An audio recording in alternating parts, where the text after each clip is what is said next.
Channel. இன்னைக்கு நம்ம என்ன ரெசிபி செய்ய போறோம்னு பாத்தீங்கன்னா French fries.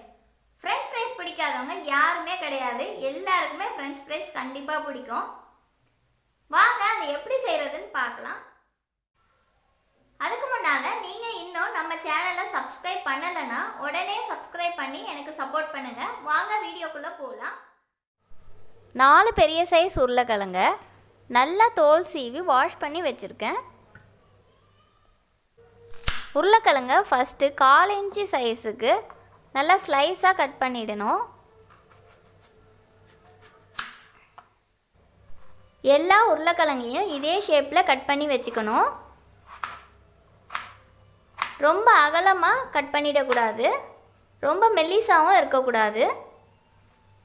கார்னர்லாம் கொஞ்சம் கட் பண்ணிவிடுங்க. உருளைக்கிழங்கு எல்லாத்தையும் கட் பண்ணி எடுத்துட்டேன். இப்போ இதில் சுடுதண்ணியை சேர்க்க போகிறேன். 1/2 மணி நேரம் இதை மூடி வைக்கணும். தண்ணி ரொம்ப சூடாக இருக்கணும்.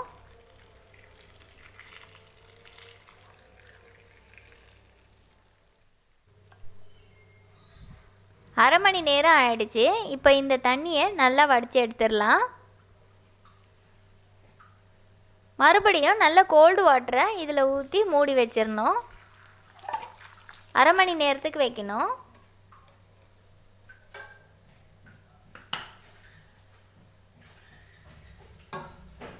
நான் வச்சுட்டு காட்டுறேன். கோல்டு வாட்டரில் இருக்கிற உருளைக்கிழங்கு எடுத்து நல்ல ஒரு காட்டன் கிளாத்தில் போட்டு ட்ரை ஆக்கிடணும். சுத்தமாக உருளைக்கிழங்குல ஈரமே இருக்கக்கூடாது. நான் டிஷ்யூ பேப்பரில் தான் போடுறேன்.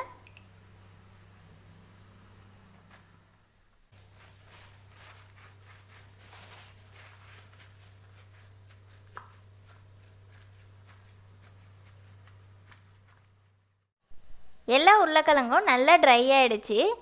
இப்போ இதை கவரில் போட்டு ஃப்ரீசரில் எடுத்து வச்சுட்டு உங்களுக்கு எப்போ தேவையோ அப்போ ஃப்ரை பண்ணி சாப்பிட்லாம். நான் இப்போ கொஞ்சமாக ஃப்ரை பண்ணி காட்டுறேன். ஆயில் நல்லா ஹீட்டான பிறகு ரெடி பண்ணி வச்சுருக்க ஃப்ரெஞ்ச் ஃப்ரைஸை ஃப்ரை பண்ணி எடுத்துடலாம்.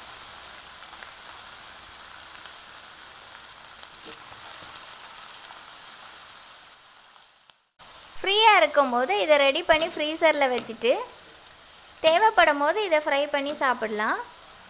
ஃப்ரீசரில் வச்சுட்டு ஃப்ரை பண்ணால் இன்னும் நல்லா கிறிஸ்பியாக இருக்கும். இது நல்லா ஃப்ரை ஆகிடுச்சு. இப்போ இதை எடுத்துடலாம். இதில் உப்பு கொஞ்சம் போட்டு மிக்ஸ் பண்ணிவிட்டு சர்வ் பண்ணணும். ஃப்ரெஞ்ச் ஃப்ரைஸ் எப்படி செய்கிறதுன்னு பார்த்தீங்களா? கண்டிப்பாக இதை நீங்களும் உங்கள் வீட்டில் ட்ரை பண்ணி பாருங்கள். இந்த வீடியோ உங்களுக்கு பிடிச்சிருந்தா மறக்காமல் லைக் பண்ணுங்கள், ஷேர் பண்ணுங்கள், கமெண்ட்ஸ் பண்ணுங்கள். இன்னும் நிறைய மாக்டெயில் ரெசிபிலாம் வரப்போகுது. அதனால் சப்ஸ்கிரைப் பண்ணி வச்சுக்கோங்க. பக்கத்தில் வர பெல் சிம்பிளையும் ப்ரெஸ் பண்ணிட்டீங்கன்னா உங்களுக்கு நான் வீடியோ போட்ட உடனேயே நோட்டிஃபிகேஷன் வந்துடும். நீங்கள் ஈஸியாக பார்க்கலாம். அடுத்த ஒரு நல்ல ரெசிபியோடு நான் உங்களை சந்திக்கிறேன். பை.